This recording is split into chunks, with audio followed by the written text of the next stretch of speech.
And you are now behind enemy lines. Hey there, how you doing, America? Gene Baradelli, Ross Galloway here. Pal, how you doing? What's going on, brother man? Thanks We for finally, unbanning me and letting yeah, me out of the gene jail. you're off double secret suspension, and you're back to it.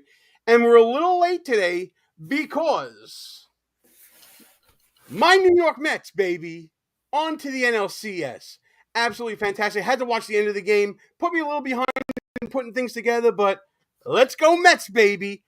Fantastic series. Got some revenge on the Phillies. Absolutely loving it. Loving life right now. Are they going all the way, Gene, or do you guys believe in jinxes? Please stop doing that. I believe in every jinx you can think of. I believe in every sign you can think of. We got Grimace. We got the guy that dresses like a pimp. We got the parakeet. We got Seymour Butts. We got all the juju, all the mojo. And I know you're feeling it in your household right now as well. Unbelievable. All right, nobody cares like a Bronx Tale. Go ask No, wait, stop that go ask nonsense. Diaz if your father can't pay the rent. Is Mickey Mantle going to pay your rent? Yes, I remember Bronx Tale as well, but this is a Queen's Tale, my friend. It's a whole lot different where we're all neurotic and we all go, let's go Mets. So, riding this high right now, I am absolutely loving that we're going right into the show here. I'm in a good mood. We're less than 30 away from the day, pal. Yeah, I gotta admit, I'm getting a little nervous, man. The polls are all heading in the right direction, but I am a little nervous. Yeah, the polls are all over the place, though, don't you think? It's like every other day. It's like Harris +3 nationally, Trump +3 nationally the next day. You agree with me that national polls don't mean doo-doo right now, right? Yeah, the national ones don't mean much, but if you look at the Real Clear Politics, the state The by average. state map, he's inching closer. Now Michigan and Pennsylvania are on the average in his column over the last few weeks. Well, we're going to talk about that in a little bit. Actually, you know what? I'm going to leave it to you. I'm in such a good mood. I'm going to let Ross Galloway run the show. Do you want to talk about this polling first, or do you want to talk about the interview over the weekend with CBS 60 Minutes?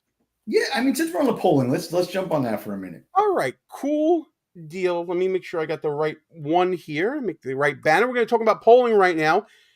The internal polling from Kamala Harris apparently is sending off alarm bells in Wisconsin, Michigan, and Pennsylvania. I'm going to put up a show that was done recently. I don't know who the host is. I believe his last name is Halpern. He has Sean Spicer on the show as well, talking about the Kamala Harris internal polling that is signaling alarm bells from down ballot politicians in the states that she must win. Harris a lot on this program for a couple reasons. Okay. We know what Trump is. We don't need to spend every episode talking about January 6th. We'll talk about it if people want to bring it up. What's happening now with Kamala Harris is this is an experiment. Can you win a short campaign with an untested candidate? And what I'm telling you is happening in private polling is she's got a problem now. Okay. It's not. She's got a problem now, according to Mr. Halpern here, and he's going to be explaining it in a second. You just mentioned that you're seeing the same thing with Michigan and Pennsylvania polling, right, pal? Yeah, and that's the thing. Like, I know he's going to go into the internals in those states and those local campaigns or in the Harris campaign themselves, but the public stuff is not looking good for her either. Trump, they always say, has a ceiling of 47, 48% nationwide, and in the swing states, it's about the same, to be honest. But she's inching downward. Every poll that's come out over the last couple of weeks, she's heading in the wrong direction, and Trump actually is ahead in a couple of these critical states. Yeah, and let's talk for a moment about internal polling, though. Because I know we're talking about the polling that we're seeing publicly going on out there, and just, hey, Raptor, how you doing, pal? Glad to see you back here. Let's talk about internal polling and what that means. By the way, if you want to contribute, hit us up in the chat. The chat from my Twitter, if you're watching at G Baradelli, on the YouTubes and on the Rumbles, we'll get here in the studio and we'll be able to bring you into the conversation. But you're a veteran of many campaigns, locally, statewide. We've worked on some national stuff as well, peripherally. Internal polling. This is polling that is done, commissioned by the candidate, that is not done for public consumption, right? What is the use of an internal poll? Yeah, well, a lot of these local candidates, and by local, I even mean like Senate seat races, they're looking at whether or not the top of the ticket is a drag on their own campaign. And the proof is in the pudding, right? Like Harris has been to a couple of these swing states, and the people running for Senate don't show up to her events because they do not want to be tied to her, which is proof that their internal poll shows that the local candidates are outperforming her, and even though she's going to be on top of the ticket. Well, in some cases, the top of the ticket is also dragging down the down ballot candidates that are trying to lift her up as well. When let's say a congressional candidate or a U.S. Senate candidate is seeing polling, their own numbers dropping, and they can't explain why, that usually means that there's a drag from the top of the ticket on them that is stopping people from going straight down the line. I seem to remember an assembly candidate in the People's Republic of New York telling voters to vote straight down the line for the Republican and conservative. That seems to be the issue with these internal polls, right? We're seeing candidates who are seeing their numbers drop, even though their support is just as intense as it was before they saw the drop. Yeah, and if you look at some of the polls, like Real Clear has Republicans leaning towards 51 Senate seats come November 5th, right? And I hope that that's true, but it works both ways. The Republican Party has the same problem, right? Donald Trump is going to do very well in some of the states where the Senate candidates under him on the Republican side will not do as well. And it goes back to what I've been talking about. The Republican Party is effectively dead, right? There are people the people in North Carolina that had their houses destroyed, if they want to vote for Trump, they're going to figure out a way to do it, in my view. But they're not going to come out for that gubernatorial candidate that's running as a Republican there, or other Senate races across the country. Carrie Lake in Arizona is a good example. I hope she wins. I think she's a great candidate. But she is trailing Trump drastically out in Arizona. Arizona's ahead in the state, and Carrie Lake's on the water by like 5 or 6 points. And that's certainly a danger for any candidate. When you talk about ticket splitting, is basically what you're talking about, pal. Ticket splitting between candidates that you prefer on one side of the ballot, but you're voting for someone else on the other side of the ballot. And North Carolina, especially, that's a concern there because of the controversy there with the gubernatorial candidate. You mentioned Carrie Lake as well. It's a problem for candidates, but that's sort of the flip side of what we're seeing in Wisconsin, Michigan, and Pennsylvania. Let's let Mr. Halpern here explain what they're seeing in the Harris internal polling. Cheering for Trump, it's not predicting Trump will win. She's got a problem. Please bring up the New York Times poll. So the New York Times poll shows her up 3 nationally. We all know that 3 is like the bubble point, right? If she's up 3, she's got a chance to win the Electoral College, but they'd rather be at 4, and they don't want to be at 2. So 3 is right at the bubble. I'm not saying this Times poll is right. It's in line with other national polls. Now, bring up 102. Wall Street Journal has a story about Democrats really worried about the 3 Rust Belt states. We all know from our contacts in both campaigns that Pennsylvania is tough for her right now. And without Pennsylvania, there are paths, but there aren't many. There's no path without Wisconsin. So you see here, Tammy Baldwin's Senate campaign poll shows Harris down 3 in Wisconsin. We all said yesterday, Wisconsin and Michigan are looking worse for Harris than before. Down 3 in internal polling done by Senator Tammy Baldwin. That's big. Yeah, that's huge, because even the Real Clear average in Wisconsin has Harris, averaging out like 10 polls, only up 0.5, a half of a percent against Trump, while Michigan and Pennsylvania already swung towards Trump in the average. So I believe this 3 points is real. And what makes you believe that's real? Is that because you're seeing the trend being Trump's friend? Well, I also believe that I'm not plugging Real Clear Politics, but what I like that they do is on the pages of all their polls, they'll show you exactly what the race looked like on this date in history, both in 2020 and 2016. And in both of those, Clinton was crushing Trump by like 5 or 6 points in these swing states, and Biden was crushing him by like 7 or 8 points in most of the swing states.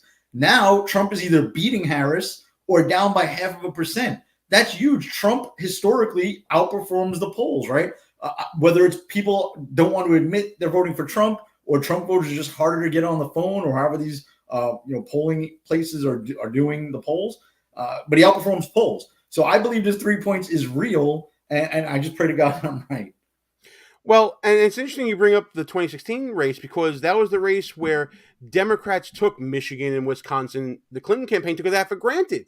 They took it that they were actually going to win those states. They didn't even visit those states a lot in the last 30 days of the race. Here we are, same situation. Is Harris making the same mistake here? And is the party trying to prevent her from making the same mistake?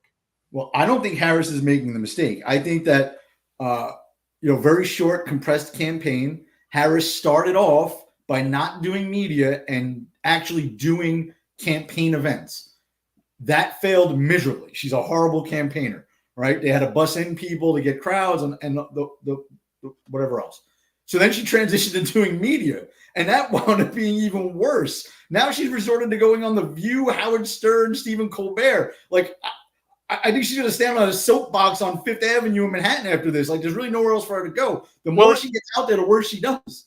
If she does that, she might run into Trump at Madison Square Garden at the end of October because he's going to be having a rally in MSG, pal, which I think is just, it's frivolity. It's straight up ego, but he's doing it. And it seems like Trump's strategy is maybe working in the sense that if he's making inroads in battleground states that Harris must have to win, and is then going to make her spend money in states that should be in her pocket, seems to me that means Harris will have less resources and time to go try to win battlegrounds that could ease her path to victory. Let's get back to the clip here and some of the analysis that went on with this show here. Baldwin has her down 3, not Baldwin has Harris down 3. Why is the Baldwin campaign sharing its polling with the Wall Street Journal? Good question. I think we know the answer to that, right, Ross? Why would a campaign share internal polling to the media? Well, I think I've seen this clip, so it's interesting what their take was, to be honest. I think we should touch on it after. Okay, so let's play the clip, and then you let me know when to stop, pal. Sean, why would a campaign share their polling negative for their candidate? Because they want more visits? Is that the reason? I mean, I think part of this is like a Hillary Clinton redux, which is that you want to make sure people understand what's going on. Plus, you're tied to it. Tammy Baldwin can't win if Kamala Harris loses. She can. Yeah, she can. She can. I think. Okay. Can. Well, in a close race, she can. I love Sean. I love Sean's face there. Yeah, sure she can win. Yeah. No problem. I believe that. Sure. Well, like you were saying, it could be a ticket split situation. She could win without Harris winning. That would be interesting to see. By the way, she's incumbent, right? Power incumbency. We're seeing 50 people across all platforms right now. We're glad you're all here. Wherever you are, like, share, give us a thumbs up wherever you are. Let us know you're here. Hit us up in the chat and let's talk a little bit as well. Back to the clip. Okay, maybe it's not a 5,000 vote squeaker, but I think part of this is to make sure that they understand this. But I will say this. Off topic, Alyssa Slotkin said the same thing last week in Michigan. Like, this is correct. What we were talking about the other day. This correct. Is a trend. Correct. They are sending. I think that's the challenge for Democrats is the trend lines, right? I mean, if you just go back now for the last 3 to 4 weeks in Michigan and in Wisconsin, not that Harris was up, 7 and it went down to 4, down to 1. It's gone from 3 to 2 to 1 to tied. And at the same time, those Senate candidates, Casey, Slotkin, and Baldwin, are seeing the same trend line. All much closer. By the way, so you do it to sound the alarm bell. You are sounding the alarm bell in the party. Sounding the alarm bell in the party. So that's the reason for putting out the internal polls, pal? Possibly, right? I just wanted to clean up some stuff we talked about a minute ago. Sure. Like the Wisconsin situation with Baldwin, it may not be a ticket splitting situation, right? Like, I don't envision people voting for Trump and then voting for Baldwin. I envision, like I keep saying, there's a good, healthy, chunk of our quote unquote party that is going to go vote for Trump and leave the rest of the ballot blank, right? And that is why Trump is going to New York. Now, what I hope doesn't happen is that you mentioned Hillary Clinton ignoring Wisconsin, Michigan, and Pennsylvania in 2016. I don't think Trump is ignoring them because thankfully he has J.D. Vance making the rounds out there. And I think J.D. Vance is actually better to make the rounds than Trump himself in a lot of cases, right? Because Trump's not going to get any new voters. All he can do is stir up the base where J.D. has some crossover appeal. What Trump is doing in New York and places like that, he's even going to California, is the down ballot races. He's trying to ensure that the House of Representatives stays Republican because it looks like we're going to get the Senate, and it looks like, we could potentially hold the House. And I don't think they're going to be stupid like they were the last time Trump won, if we have both houses of Congress and the White House and not pass his agenda. And, they fell for the Russia bullshit the last time around, and Trump didn't get shit passed in his first 2 years in office. Right. So I see what you're saying. I think this is why they got J.D. Vance, is for this Rust Belt swing state issue that they have in Wisconsin, in Michigan, in Pennsylvania. He probably plays better in the Midwest because he's from Ohio. I am worried that Trump is going to places like New York and other places where he shouldn't, because the race is going to be tight in the Sun Belt as well. Should he be going to Arizona? Should he be going to North Carolina? Should he be going to Georgia? What do you think about that? The great thing about the great thing about Donald Trump is he's like, even though he's an older guy and he's not getting younger, he has limitless energy. It's not like he can only do an event a week. He'll go to New York, whatever day he's going, and the next day be in Georgia. Like he's fine with doing lots of events. I don't think it's a terrible idea what he's doing. If it pays off and he wins the White House and they hold Congress, the House of Representatives, with those seats in New York that we won the last cycle, then he'll be proved to be a genius. But if he loses the race by like a point in any of the states you mentioned, then he'll be looked at like a Hillary Clinton, foolish mistake. Yeah, it can certainly come out that way. Both candidates are walking a tightrope, right? I think that Trump is in a better position. If the polling is any indication, then Trump is in a better position historically compared to 2016 and 2020. The question then becomes, will other things affect voter turnout? Like a storm in Florida, for instance, that takes out a lot of people, that goes up into North Carolina, where there's disaster in Asheville and places like that. That's when you start questioning strategies about, you now have a 30-day window to get your message out as much as possible. Yeah. Is it then wise to hit back to national TV and say, you know what, maybe a Fox News debate would be a good idea? Well, I think Trump, once the dust settles in the next week or so, needs to go to North Carolina. It's going to look political no matter when you do this, but the RNC really needs to step up their game in North Carolina. Florida, and by the way, these storms are horrific, right? It sucks talking politics while there's active hurricanes going on and people lost everything. Of course, yes. Right? But the future of the country is at stake here, and this is a political podcast, so we're going to talk about politics, right? The RNC really needs to dig in North Carolina and figure out that they just loosened some of the rules in North Carolina to allow people to vote a little more flexible, right? So you got to be careful with cheating there, because that's what the Democrats do. But we have to track down our voters. Where are they? Did they flee to New Jersey, right? Where are they right now, and how are we going to get them to vote?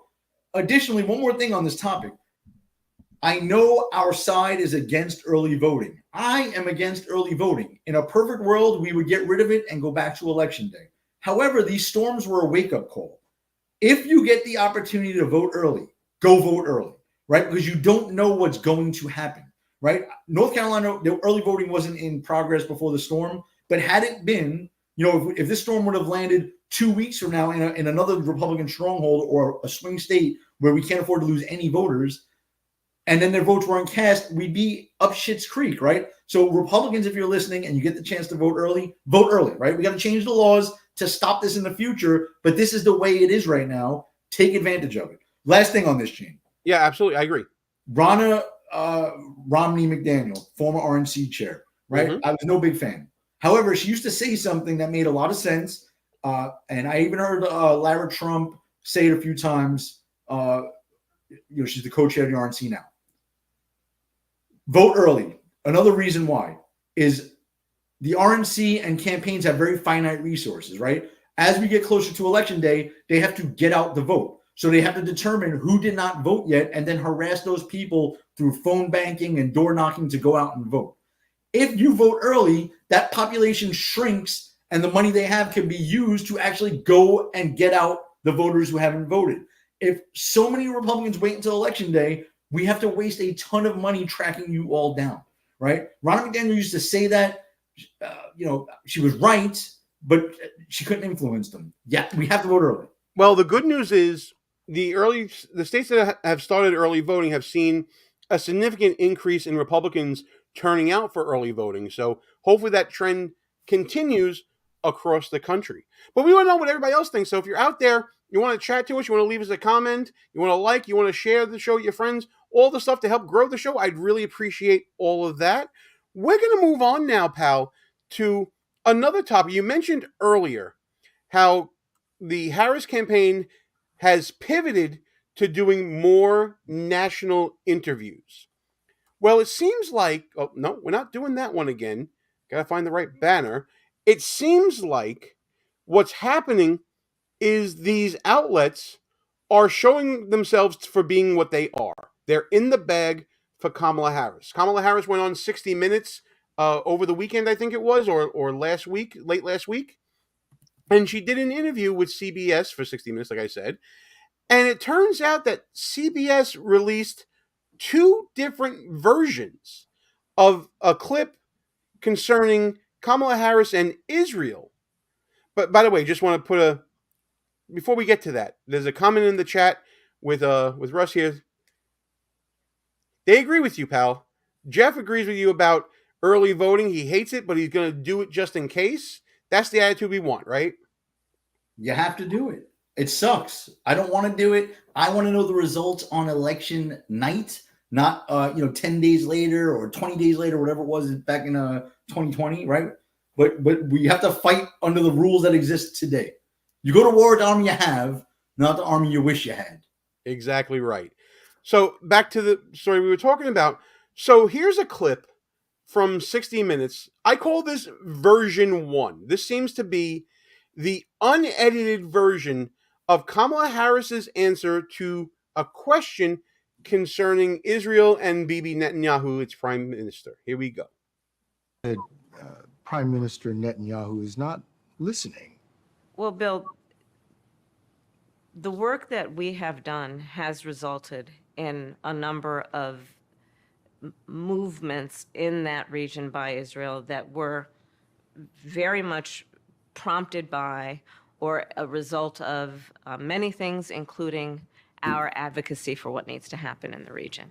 Do we have a real close ally in Prime Minister Netanyahu? I think, with all due respect, the better question is, do we have an important alliance between the American people and the Israeli people? And the answer to that question is yes. So that's the first clip. We got the word salad that we normally give from Kamala Harris when she doesn't know what to say in response to that first question. Now take a look at what CBS also put up on the interwebs. Prime Minister Netanyahu is not listening. We're not going to stop pursuing what is necessary for the United States to be clear about where we stand on the need for this war to end. Do we have a real close ally in Prime Minister Netanyahu? I think, with all due respect, the better question is, do we have an important alliance between the American people and the Israeli people? And the answer to that question is yes. So the back end is the same. The front end, not so much, pal. I don't know if you have the clip, Gene, but part of this interview, when she was rambling on doing a word salad, they just did a voiceover where Bill Whitaker gave the answer. It was like this was a painful interview to watch. And by the way, it's absolutely ridiculous is what it is, pal. How can a news network do this? This feels to me like a breach of, if there is such a thing, journalistic ethics. Well, or misinformation, if you will, right? Misinformation, disinformation, cheap fakes. Propaganda. I will give Bill Whitaker credit, right? The guy did a good interview, right? The best you can expect from CBS. I can't help it if the editor's room sliced and diced this thing and edited it out to make her look better. I can't take anything away from the interviewer himself. He did a good job. He followed up when she gave the non-answers. She continued to give non-answers and word salads. Yeah, whoever doesn't know what a word salad is, go and watch the original, if it still exists out there, of this 60 Minutes interview. It's just painful to watch. She says nothing, uses lots of words. Big words. SAT Oh, words. absolutely. Absolutely. She uses a lot of words. She has circular arguments, if you even want to call them arguments, just circular reasoning and circular thinking. And she ends up back to where she was. And maybe she'll throw in her story about her being raised and born a middle class child. And working at Something like McDonald's, supposedly. It's nuts, though. But, okay, so we know that there is such a thing as left-wing media bias. We've seen it. We've all experienced it for years. If you were the news director at CBS, how do you justify the difference in these two clips? Can you? I mean, at this point, how can you? I'm trying to ask. Yeah. How can you? It's just naked at this point. There is no hiding it, right? The left truly depends on their own voter base being a bunch of dummies. That's the only explanation, right? They won't scratch beyond the surface. They'll do what they're told. They'll only believe the official government line on something, and whatever the press says must be true. Like, that's what they have to depend on. Because anyone else who will just look one layer deeper will know that this is BS, right? And they don't. It's the scary part is that the media does not care. CBS doesn't care that you caught them editing the video, right? Have they come out and apologized? Trump's calling for the full transcript to be released. I was just about to say that. The Trump campaign is demanding the unedited transcript of Kamala Harris's 60-minute interview after her Israel word salad. So, do you think we're ever going to see that? Or do you think that this is... obviously, Congress Trump is pouncing. Congress demanded the full unedited transcript of Joe Biden's interview with the special counsel, right? We never got that either. We got what they wanted us to see. And for the left, that's always good enough, unless it's Trump, right? When Trump made that phone call with Ukraine, they wanted the full transcript. They got the full transcript. They impeached him anyway, right? It just doesn't matter. By the way, the truth doesn't matter for them. It doesn't matter to Democrats, that's for sure. Here's the statement from Caroline Leavitt. On Sunday, 60 Minutes teased Kamala's highly anticipated sit-down interview with this epic word salad that received significant criticism on social media. During the full interview on Monday evening, the word salad was deceptively edited to lessen Kamala's idiotic response. And then, of course, they end up saying that the American people deserve the full unedited transcript from Kamala's sit-down interview. We call upon 60 Minutes and CBS to release it. What do they and Kamala have to hide? You mentioned. Do you remember about? It just occurred to me. Do you remember when Trump went on to 60 Minutes and he had a whole interview and they were talking? He brought up the Hunter Biden laptop and all that, and how the reporter there, I forget what her name was fact checking him, trying to fact check him in real time. Leslie and it turned out Stahl. that he was right.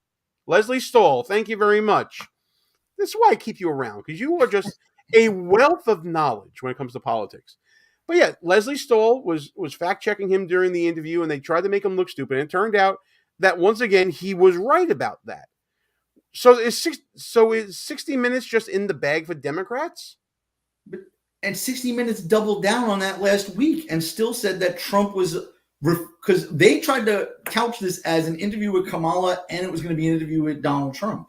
But Donald Trump turned it down. And they were saying he was just being a baby because of the last time he was on there. No, he was right the last time he was on there. And you guys never apologized, never issued a retraction, right? Let me run back to something you said earlier, Gene, about will we see another debate? The offer is, I don't think Trump should debate, right? But the offer is on the table from Fox News again. They offered a last-minute debate on October 24th or October 27th, whichever one the candidates will agree to. Will Harris agree to that? I think Trump's going to keep his powder dry and wait to see what she says. If she agrees to it, I think he'll do it. Well, yeah, and I think if she agrees to it, it means that she knows, it'll confirm our previous segment that the internal polling is bad for her and she needs to do something to turn it around, even if it means going on to Fox News to deal with that. But do you think she will do that? I don't care how bad it is. I don't think she'll do it. I'm not so sure. I think that if the numbers tell her to do it, she'll do it. That's honestly my thought on that. I think that if the numbers tell her to do it, she will definitely do it. What do you think? Do you think I think that Trump, I think your strategy is right, but do you think that Trump will basically keep his powder dry, or you think he'll just say, I'll do it, and then pressure her to do it? I think this time he's going to wait. I don't know. I could be wrong. Raptor's in the chat right now. He said no to another debate. With Trump, that don't mean anything, right? He just says things sometimes to set traps or whatever. I'm not saying another debate's off the table. I think Trump's ego usually gets the best of him. If she agrees to a debate on Fox News and the moderators are actually like normal-ish type people, like a Brett Baer and a Martha McCollum, I think Trump will do it if she agrees. It could happen. I'm not going to rule it out. That's for sure. So listen, anybody else in the chat want to say anything about this? Let us know what you're saying. Leave us a comment, subscribe to the channel, hit the notification bell so you don't miss any other shows. Like and share the video with your friends. All that really, really good stuff.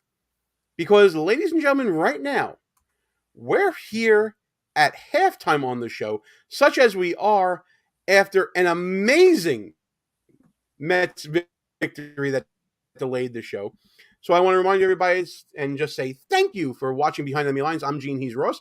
And while we got you listening, whether you're on the YouTubes, whether you're on X, whether you're on Rumble, wherever you are right now watching, thank you so much for being with us. And if you like what you see in here, be sure to subscribe to the channel wherever we are and check out the merch at shop.buffoonoftheweek.com. We added a whole bunch of Behind Enemy Lines merch. And pal, have you checked out the store and seen all the goodies that we have? Because if not, I'm about to share it with you right now. And you told me you were going to start hawking commemorative gold coins. I'm still waiting to see those. Oh, I wish. You realize how much money the show would have if I had access to gold coins? Are you kidding me right now? It would be great. My internet's moving a little slow for some reason, so we're maybe not going to be able to pull up the store tab. But what I will do is pull up the merch that we have that we can show everyone. Check out all this stuff here, guys. As soon as I pull it up, who knows? The whole show's falling apart. I don't even care right now. We're having a good time. Get your shit together, man. Pay your fucking bill. Stuff already here. My God. But listen, shop.buffoonoftheweek.com. I'm trying to get to it right now. I'm trying to pull to it. Unfortunately, it's a little harder when you don't have things prepared right before the show starts. And hey, live shows, what are you going to do? You know what? We'll pull to it another time. Let's keep the momentum going because we got a lot of other things to talk about here. I want to talk about this story that broke today about these threats made in a classroom in Kansas. I saw this first on Libs of TikTok. This has to do what we were talking about with the Kamala Harris campaign as well, and how it seems like people are starting to get desperate. It seems like Kamala Harris may be getting desperate based on her internal polling. The media might be getting desperate because of the deceptively edits that we're seeing on CBS. And now listen to this from a professor in a classroom. This is being recorded in a classroom. Check this out. Some serious problems. That's what frustrates me. There are going to be some males in our society that will refuse to vote for a potential female president because they don't think females are smart enough to be president. We could line all those guys up and shoot them. They clearly don't understand the way the world works. Did I? Line them up and shoot them, pal. He wants to unalive men because of an election. Gene, let me ask you a question. Shoot. As much as you hated, wrong term. I shouldn't have said shoot. Go ahead. As much as you hated Hillary Clinton, did you think she was dumb? No, I thought she was devious. No. Yeah. Kamala Harris, we don't think she's dumb because she's a woman. She is just, in fact, dumb. Okay? It has nothing to do with her being a woman. The left is violent. We talked about this a few times already. They try to paint the right as this violent, extremist, nationalist movement that January 6th, they tried to overthrow the government with a bunch of unarmed old white ladies waving flags in the Capitol, right? Yes, but what Granny. they leave out was 2020 was a year-long, definitely in the summertime, of riots by violent leftists. Summer of love, baby. The leader of our cult, our dear supreme leader, Donald Trump, was nearly assassinated twice. He was actually shot in the head And we did not riot. We did not retaliate, right? It's the left that is violent. This is a college professor. Now, whether or not he means what he says is irrelevant to me. They're the ones who preach that we preach this type of violent rhetoric, right? But it is them. Yeah. I'm tired of this shit. I'm tired of it too, but here's what gets me the most about this clip. Watch this. The way the world works. Did I say that? Scratch that from the recording. I don't want the deans hearing that I said that. Guys are. I don't want the deans hearing that I said that. I mean, come on. That's the money shot right there. It may be a joke. It may be, him kidding around with his class. Oh, I don't want the deans to see I said that. Because maybe the dean thinks the same thing for all we know. But it's the balls on these people. And we pay money for kids to go to these schools. Yeah. Whether it's tuition or if it's a state-run school through our taxes, we pay for the pleasure of buffoons like this asshole telling people that if you're a man and you're not voting for Harris, you deserve to be unalived by pew pew. And Gene, I've said this a million times. Like, I don't think what he said would actually lead to violence, right? I just don't believe it. But to me, it's not even the problem with what he said specifically. It is the fact that the bias of that professor, right? He said that many men, very generalized statement there, will not vote for a female because they don't think that they're smart enough, right? Whether or not he said they deserve to be shot, you could even strike that from the record. But that is what is being taught in college classrooms throughout our country. That is being taught in high school and junior high school classes throughout our country, right? Just a very biased figure of authority in front of impressionable youth saying things matter-of-factly that are just not true. And these people get brainwashed for their formative years. And then is there any wonder why people in their 20s typically vote Democrat? They typically identify as socialists or even communists in this country, right? Is there any wonder why? No, there's no wonder why, but ultimately those kids also do grow up and hopefully become functioning members of societies. Once they pay their first taxes, then they start thinking, maybe this whole socialism thing went wrong. Maybe my professors led me astray. Yeah. And do you think, Gene, that your tax dollars should go to repay the loan of an idiot drone sitting in that classroom listening to this guy? Right? Like, I don't. You want to hear that crap? You pay for it. I absolutely agree. I completely 100% agree, pal. So, want to move on to another topic. I didn't get a chance to put this one up yet, but you've been following what's been going on in the People's Republic of New York City, right? With all of the arrests and indictments and resignations and all that, right? Oh, and it got worse the other day. Oh, it certainly got worse, but let me see if I can pull up this image here. I want to see if I can. Did you see the cover of New York Magazine? No. With all the figures who have been indicted and resigned. And I got to pull this up right now. It is too good to see. While I'm pulling this up, folks, get into the chat. Let's talk a little bit. Let's get some chattiness going on in here. Let's talk about all the topics we talked about, whether it's the Harris internal polling or whether it's what we saw in the media recently. Let's get into those comments together here. Hang on. I'm going to pull this up. Okay, I think that's good enough to look at right now. Let's share the screen, Baradelli, so we know what we're doing here. You're not allowed to watch Mets games anymore. I certainly am. How dare you? So pull that up as much as I can here. Look at this motley crew. Everyone here has either resigned, been raided by the authorities, been indicted, been arrested. This is the government of the People's Republic of New York City, pal. When you see this, I know for me, it harkens me back to the time when we used to do the show before the time before times, and we would have a whole part of our website to reset the clock for every time that there was an arrested, indicted, or convicted politician or appointee or whatever in New York State government. This is the Adams administration, my friend. Yeah, it's the most chocolate administration in the history of New York City. Those are Adam's words, not mine. Just quoting him.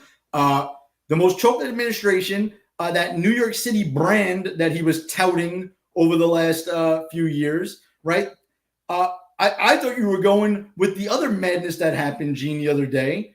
That former Governor Patterson and his stepson got jumped and beaten on the Upper East Side of Manhattan. What kind of madness is that?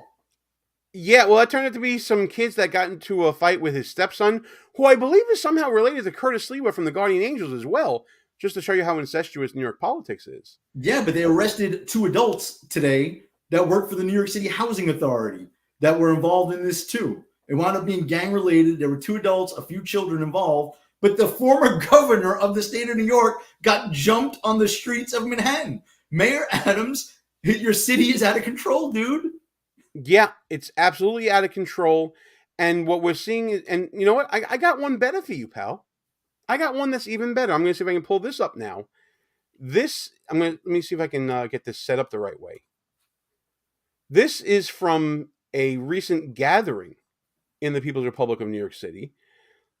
See if I can get this up on the screen. This is the Deputy Commissioner of Corrections. Mm-hmm. You know it, man. You know it. Let me see if I can expand this video up here. No, we want it fully expanded. What Twitter? People from New York City, this is your acting Deputy Commissioner of the New York City Department of Corrections. Watch this animal. Yeah, you can see it okay on the screen because I'm not looking right now. We're all good. Yeah, we can see it. All right, let's show this. Real Housewives of New York City government right there. Just lowering the music because it's ratchet. Oh. Someone get this on Bravo. Someone show this on Bravo TV. Where's Andy Cohen? And there you see corrections officers trying to push back the woman there. It's chaos right now in New York City, bro. So that lady right there, the chocolate lady, she is the Deputy Commissioner of the Department of Corrections. Why is Rikers Island out of control, you ask? I don't know. When people like this are running it, kind of gives you an indication, right? And that altercation didn't take place at like a house party somewhere. That was at Gracie Mansion. It was at Gracie Mansion. Let's keep that going for a second here. And you see, there are corrections officers around right now. It's not like this is happening on the street with nobody looking. Oh, wait, fingers pointing in faces? Oh, to be a fly on the wall on this party, huh? This is nuts. I think everybody gets the point of it, but and what will happen to her, Gene? What will? Absolutely nothing. Maybe a strong talking to. Maybe. I don't even know if she'll pick up the phone if Adams calls. It's the city's doomed, man. New York City is doomed. It pains me to say it, as we have over 70 viewers right now across platforms. Thank you guys so much. We really appreciate you all hanging out. Tell a friend. We're here every Wednesday, 9 p.m. Eastern time on X, on Facebook, on Rumble, on YouTube, on Rumble. You're right. Maybe I shouldn't watch Met games before we go on air. Maybe. I don't know. They get me a little wild up. Gene, I think I mentioned this a couple weeks ago. So Trump is doing that event at MSG in New York City, Madison Square Garden, right? Right. What's the over under on Adams being there and endorsing Donald Trump? If Trump made an overture and said, I feel your pain and you're innocent until proven guilty from this latest federal indictment, and I see that. He also will have pardon power. It's a federal prosecution / persecution against Adams. Hey, Raptor, I missed this chat comment. Tell me what picture you mean, and I'll make sure that I post it. And I want to thank as well, Raptor is pimping us out there and sharing it out, just like everybody else should be doing. You're the man. Get in contact with me on X afterwards. I appreciate what you're doing. Speaking of getting pimped out, so the reason why I brought that up was stranger things have happened, right? Rod Blagojevich, former governor of Illinois, who got locked up after the federal government accused him of trying to sell Barack Obama's vacated Senate seat when he won the presidency, who did time in a federal jail, was pardoned by none other than Donald Trump. And Rod Blagojevich now is one of Donald Trump's biggest cheerleaders. He goes on TV all the time talking about what a great man Donald Trump is, right? Because he feels his pain, how the feds sometimes overstep their bounds and prosecute their political enemies, right? So Adams endorsing Trump, stranger things have already happened. There's a chance, I think, that this can happen. There may be some discussions there. And listen, Adams is innocent until proven guilty, just like Donald Trump is, just like anyone accused of any crime in this nation is. And clearly, he's taken the initial heat from that indictment and from the pimp, the perp walk. Wow. Hello, Gene. The perp walk that he had to do a couple of weeks ago. And it seems like he's weathering the storm. There's not as many people calling for his resignation as there were initially. I don't know, Gene. You just put up the New Yorker magazine with all those resignations and terminations, and the former governor just got jumped on the Upper East Side. For those of you listening, the Upper East Side is like one of the most expensive areas on the planet to live. It's not like, Bed-Stuy, Brooklyn back in the day. This is like a really nice area. For a gang fight to erupt and the former governor to get stomped out, that's a big fucking deal, right? So I don't know if Adams is weathering the storm or if he's going to survive this. It seems like the city has been out of control under his watch and is spiraling further out of control, if you can believe that. Absolutely. As we go through some of these names here, we see Eric Adams, of course. We see, I think it's that Brian Cadasco, the fire prevention chief, Anthony Saccavino, Italians not having a good time in the People's Republic of New York State. Then we also see Eric Ulrich, Mr. Galloway. We know that name. We had some deals with this man. Yeah, Curtis Lewa has done an excellent job chronicling Mr. Ulrich's ties to the mafia and organized crime. Yeah, then there's also James Caban, and his brother, I believe, was the former police commissioner. Thomas Donlan, the interim police commissioner, was raided. The mayor's chief advisor, Ingrid Lewis Martin. The names are just up here. Julie Zornberg. Julie Zornberg was a federal prosecutor in the DOJ. She was a federal attorney. And she ended up having to resign because I believe that she was raided as well. Other NYPD officials, other senior advisors, we mentioned Edward Caban, Deputy Mayor for Public Safety, got raided by the feds. The only person that can save the city, Gene, is Andrew Cuomo. No, absolutely not. We are not going to let that happen. Anyone but Cuomo out there. He looks clean compared to these guys. Oh, my goodness. The only person that can save the city is the janitor. DCAS people need to save the city right now. Oh, we're getting some more comments in here. I like that. All right, Valiant Thor, welcome to the show. We really appreciate you dropping a comment. America is tired of 99% of the media protecting one political party and pray it shows in November. From your lips to God's ears, my friend. That is a great comment. He or she, I guess, follows up with, voting for Kamala Harris is like taking a massive dump in your pants, then slipping on a fresh pair of sunglasses and confidently claiming everything's under control. That sounds a little familiar, possibly like a certain incumbent that sits in the White House, Mr. Galloway. Look, I get his point, but with some of the media outlets that Kamala has been going to lately, it got me thinking, like, who watches The View? Like, is there any undecided voter really watching The View? Like, I don't know if the American people are necessarily fed up with the media, quote unquote, protecting one party, because most regular Americans don't watch the quote unquote media, right? They'll either get their news from X or Newsmax or OAN or a podcast or YouTube or Rumble. YouTube. Absolutely. Yeah. So I get it, because like we're all fed up with the media being so one-sided, but I don't know if it's going to reflect in the election. I think there's other reasons for them. Like, I don't know. I think that Joe Biden pretending to have a press conference today with some cabinet officials and Kamala Harris over the hurricane, like that should piss off enough people in the swing states that were affected by these storms to come out and vote against him, right? He didn't do it for Hurricane Aileen. He did it for Hurricane Milton because they got beat up over these last few weeks, right? For the disaster of a response.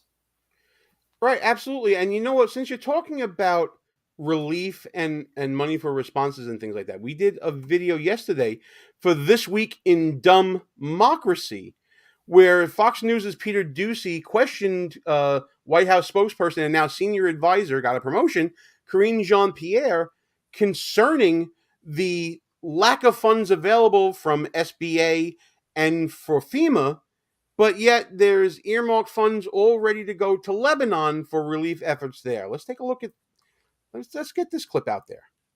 Issue of funding. The administration has money to send to Lebanon without Congress coming back. But Congress does have to come back to approve money to send to people in North Carolina. Do I have that right? Here's what I'm going to be very clear about. The president and the vice president has... First of all, why is she wearing her dad's suit? I was going to say, she looks like she's wearing one of your sports coats. What's going on here? Whoa, okay.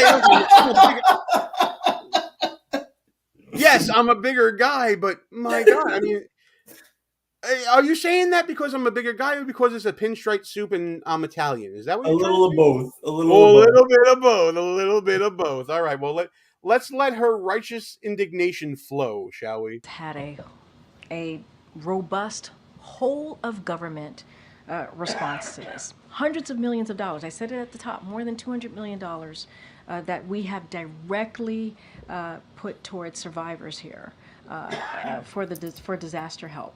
And that's because of this president's commitment to make sure that we are there for communities that are impacted. We take this very seriously again. We take this very seriously. And before the hurricane hit, we pre-positioned more than 1,500 federal folks on the ground to help. Federal folks. Which part of the government employs the folks, Galloway?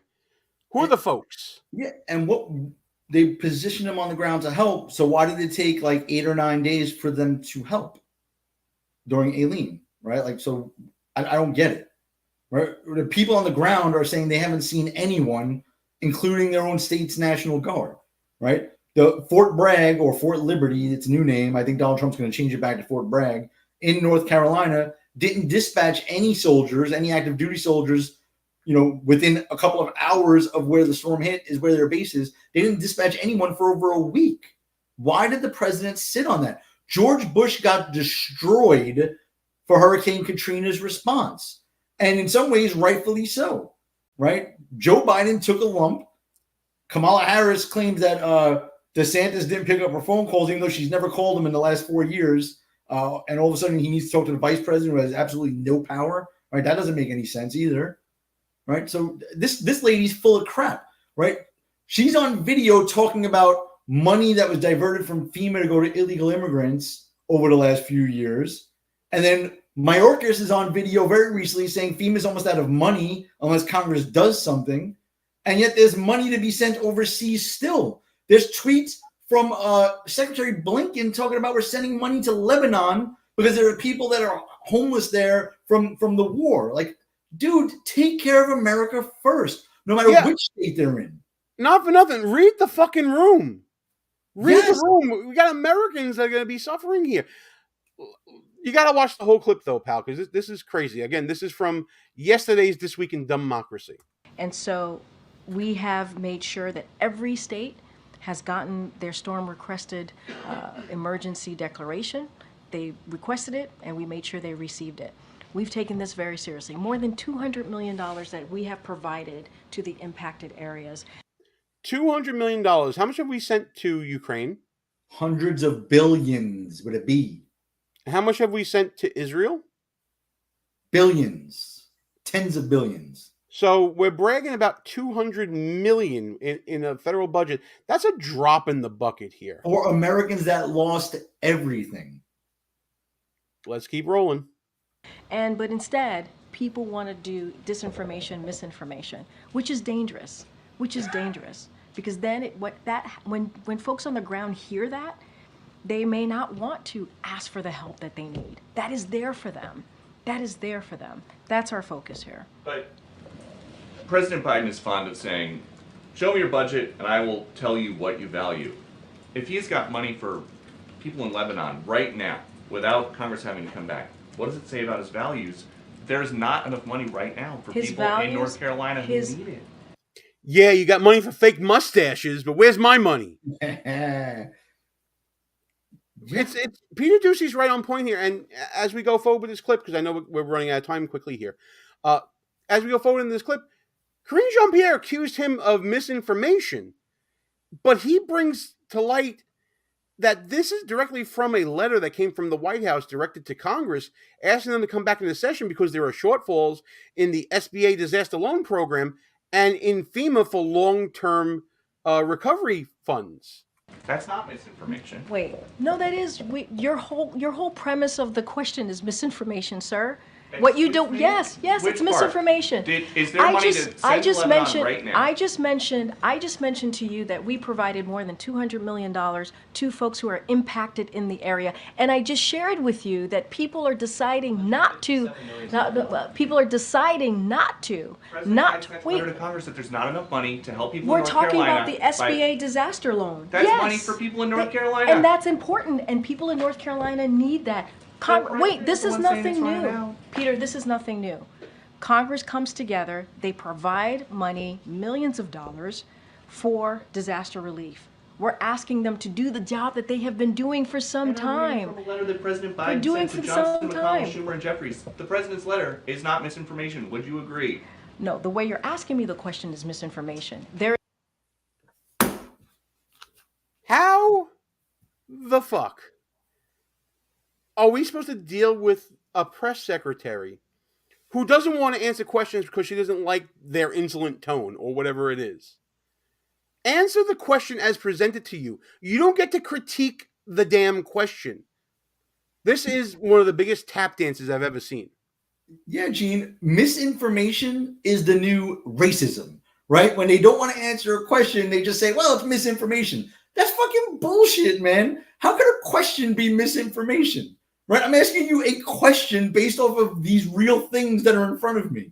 Like the original question was, I'd like to clarify what's going on with this money. So we have the money for Lebanon, but we have to call Congress in for money for Americans. Did I get that right? I'd rather she just call him a white supremacist and get it over with, right? Like, she's so absurd, this thing. Yeah, absolutely. It's absolutely beyond the pale at this point. But you know what, my friend? This is emblematic of the silly season. This is emblematic of where we are in election season. It's getting down to crunch time. So any question that comes up that might be a gotcha or might go viral has to be tamped down by this White House. That's what's going on. Unbelievable. Unbelievable indeed. Listen, we're just about at the end of the show here. I got a celebration to do for the Mets with my family. We're going to watch some post-game Phillies stuff and just laugh out loud about that stuff. We might want to tell Debo, tune into YouTube and watch all the Philly fans crying. But for right now, it's final thought time. Do you have something? Yeah. Or do we kind of sort of go through everything? No. So let me close with this thought. Really, guys, take nothing for granted, right? Love Trump or hate him. There really is no option at this point. Elon Musk kind of nailed it where he said, we make a big deal over every election cycle, but this truly could be the last election. You want to talk about threats to democracy? They're running a candidate that got 0 votes, misinformation, disinformation, all this BS, cheap, fake stuff, right? And they imported millions, tens of millions of people that are going to be put on the voter rolls if they win this election. And the country will never recover. Never. So love Trump or hate him, you need to close that border and you need mass deportations, right? And there's a lot of other good stuff that will come with all of that, right? All of a sudden the census in the schools will go down and the police departments will be less strained, right? You have to vote for Trump this cycle. Even if you have to bite your tongue when you do it, you got to do it. Take nothing for granted. Vote early. Dare I say vote often, and vote for Donald Trump. Well, that is the Democrat way, though, isn't it? My final thought, obviously, all of our thoughts and prayers across the nation are with the American South, especially in Florida, especially North Carolina, especially Georgia, everyone that's in the path of these hurricanes. We hope that you and your families are safe. We love you. We hope that everything turns out okay for you, because we're seeing right now, there may be some empathy and sympathy for these people, but it looks like the system, once again, as we saw during Superstorm Sandy, at least my family did, feels like the federal government is coming up short yet again with another disaster. And I certainly hope that all of you out there remain safe. And yes, this election is important, but your safety comes first. That being said, I want to echo what you said, Galloway. There's an old expression we used to use when we were running elections, and it was mainly because it was true. Run as if you're 5 points down with 30 days to go. All these trending numbers that we talked about, the internal polling from Wisconsin, from Michigan, from Pennsylvania, that we talked about in the top of the show, that's all well and good, and the trend is Donald Trump's friend and all that. Yes, that's fine. But there is a whole lot of time left on the clock. We can make all the sports analogies you want. You can make all the life analogies you want. Trump needs to run like he's 5 points down, because he very well might be in a lot of places. That means shore up your bases in places where you're ahead. Strategically use your resources in places where you're close. And if you're behind by a lot, that's all she wrote in those places. This election is going to come down, like we've been saying for so long, to about 8 to 10 states.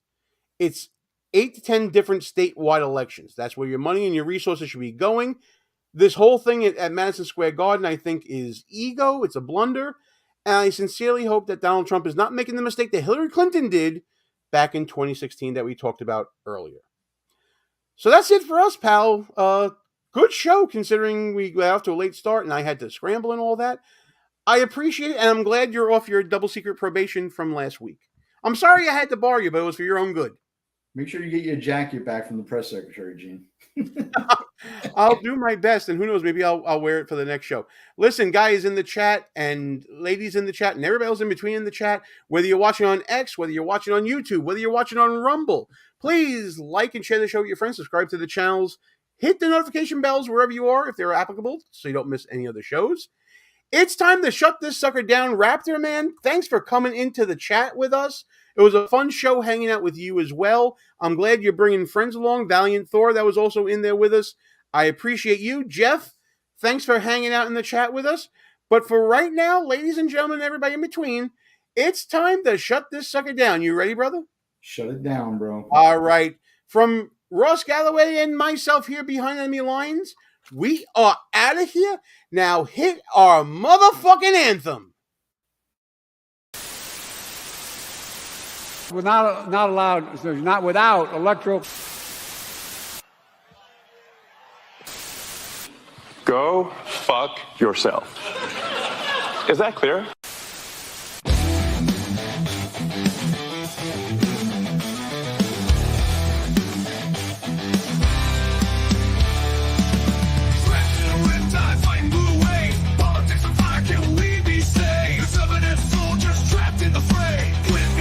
Don't let them have sway.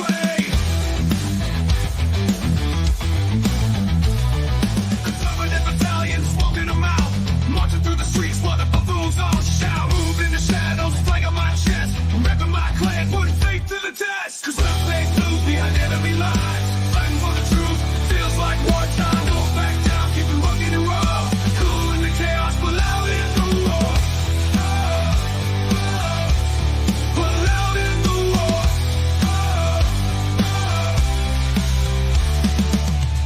Thunder, arm in advance, march to the anthem, this is our chance. If I ever stare with a smirk in a gaze, holding down the fort in this Democrat cage.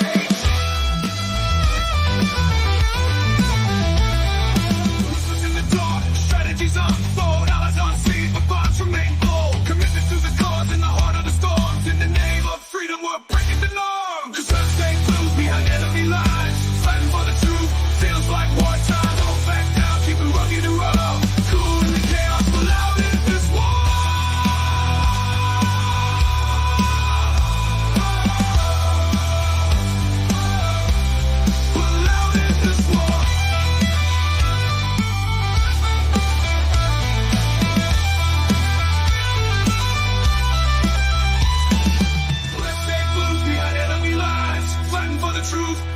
fight wartime. Don't back down, keep it rugged and raw. Cool in the chaos below.